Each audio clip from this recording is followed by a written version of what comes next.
Assalamualaikum warahmatullahi wabarakatuh. Selamat pagi. Berjumpa lagi dengan saya Wahyu dalam kegiatan pembelajaran otomotif.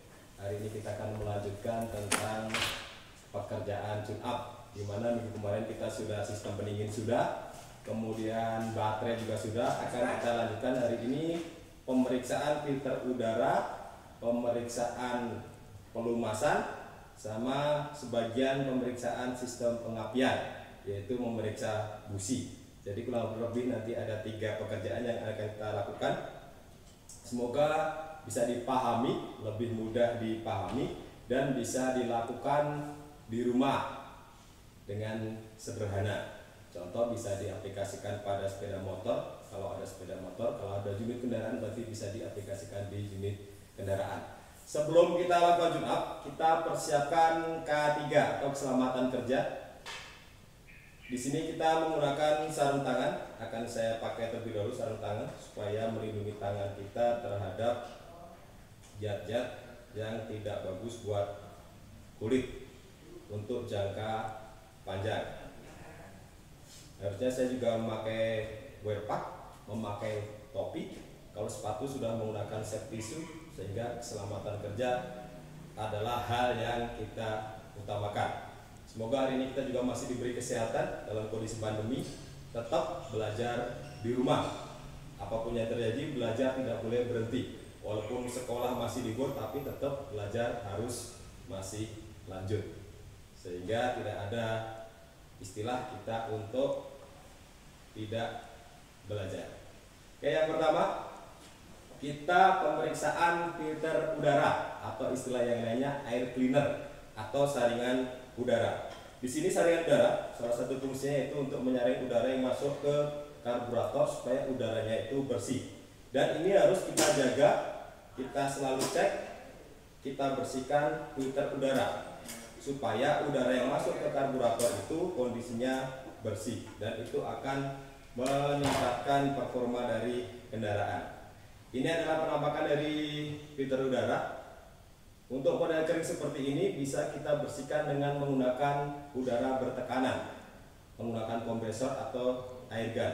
Ingat, ketika nyemprot seperti ini pastikan menggunakan masker.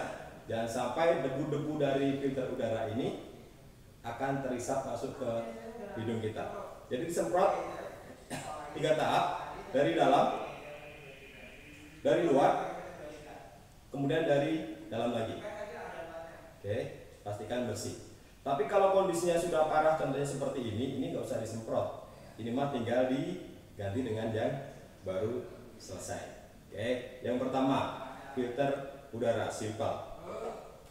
Kita pasang kembali.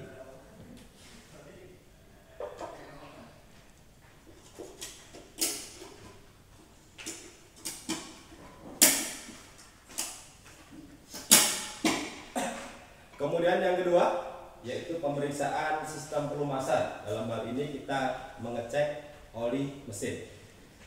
Pada saat ngecek oli mesin yang harus kita perhatikan, yang pertama kualitas oli mesin, yang kedua volume oli mesin. Kita bisa ngecek hal itu melalui dipstick atau stick pengontrolan oli. Letaknya di sebelah kanan, jadi dekat dengan distributor atau delco. Ini namanya dipstick, tinggal kita cabut. Nah, setelah kita cabut, kemudian kita lap dengan menggunakan majun. Setelah kita lap, nanti kita masukkan kembali.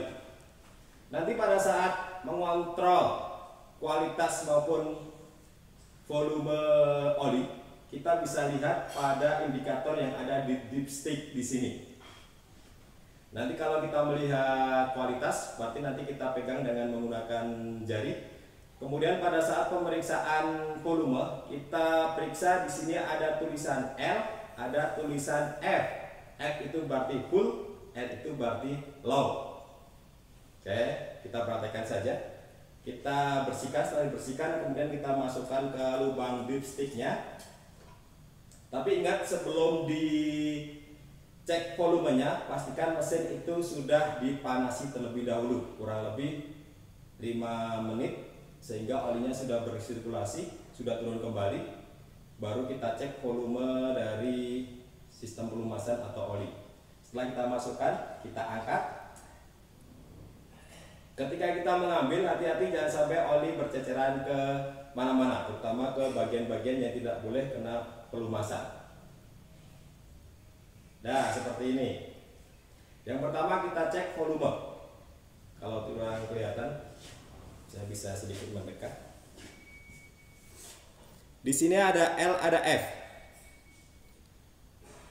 Untuk volume oli tidak boleh berada di bawah L, tidak boleh berada di atas F.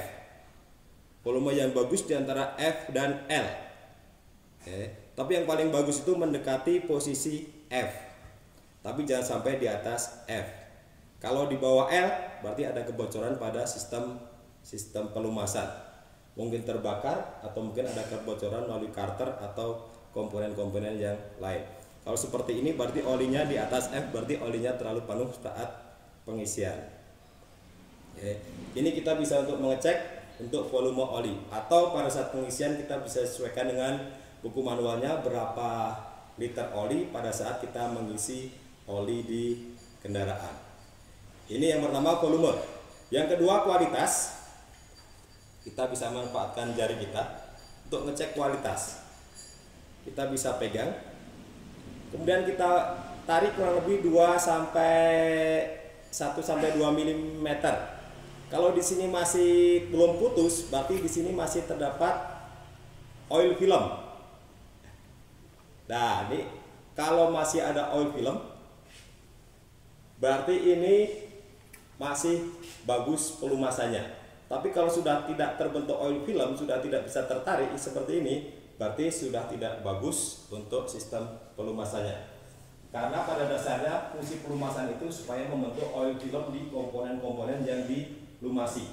Sehingga kalau terjadi gesekan, kalau masih terbentuk oil film, berarti antar logam itu tidak langsung bersinggungan atau bergesekan, karena di sana ada pelumasnya atau ada oil filmnya, sehingga akan mengurangi dari resiko terjadinya keausan yang berlebihan. Itu untuk pengecekan sistem pelumasan, yaitu volume oli dan kualitas oli. Kemudian setelah pengecekan kualitas dan volume, tambahan saja ini untuk pengisian oli. Mungkin kalau ada yang belum tahu, itu kita pengisiannya bukan dari dipstick, tapi kita pengisian dari lubang pengisian oli di sini. Oke. Jadi ini kita buka. Kita buka seperti ini. Nah, oli tinggal kita tuangkan di sini sesuai dengan volume yang dianjurkan pada buku manual. Jadi di sini ada lubang pengisian oli. Itu yang kedua. Setelah yang pertama tadi saringan udara, yang kedua kemudian adalah sistem pelumasan. Sampai di sini saya kira tidak ada masalah dan ini bisa dikerjakan di rumah dengan mudah. Yang ketiga, sekarang kita menginjak ke materi sebagian dari sistem pengapian. Karena untuk pengapian sendiri ada beberapa poin, cukup banyak. Kita ambil satu yang mudah dulu aja untuk pengecekan busi atau spark plug. Untuk busi kita lepas dengan menggunakan kunci busi. Pastikan kunci businya kondisinya bagus. Ini kondisinya tidak bagus ternyata. Ternyata ini kondisinya kunci businya sudah patah. Mohon maaf, kita cari kunci busi yang bagus. Sebentar, kita hentikan sebentar. Oke, kita lanjutkan. Setelah tadi alatnya ternyata rusak, kita ganti kunci busi yang baru. Walaupun sudah lama, tapi anggap aja baru. Oke, kita memeriksa busi. Langkah pertama tadi kita tidak tampilkan. Kita cabut dulu kabel busi. Oke. Cara mencabut kabel busi juga tidak sembarangan mencabut. Kita tidak boleh mencabut seperti ini, tak? Kabelnya saja. Ini cara yang salah. Makanya kita cabut topinya atau capnya. Nah, oke. kemudian baru kita lepas businya. Pergunakan kunci secara SOP, standar operasional prosedur.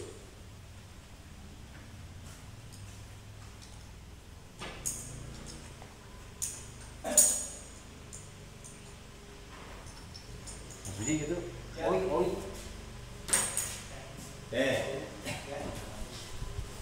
Agak mendekat sedikit biar kelihatan. Di sini sudah kita lepas businya. Yang perlu diperhatikan pada busi ini, yang pertama kita periksa secara visual. Visual di sini apakah terjadi retak atau kerusakan pada keramiknya atau pada ulirnya. Kita cek. Kalau ulir di sini ternyata udah jelek, berarti ini sudah tidak bisa kita gunakan. Atau di sini keramiknya di sini sudah pecah, ini berarti sudah tidak bisa kita gunakan. Atau mungkin di sini bautnya ini, apakah ini sudah aus atau belum, kita cek secara visual. Kemudian yang kedua, setelah kita cek secara visual, kita cek elektrodanya, elektroda ujung sama elektroda tengah.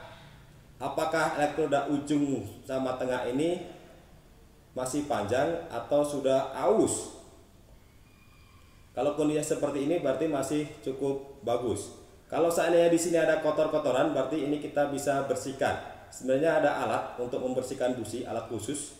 Cuma di sini kita tidak punya alat khususnya, berarti nanti kita bersihkan saja dengan menggunakan amplas sederhana.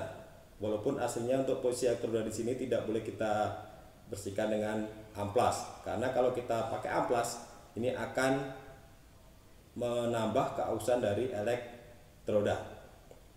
Oke.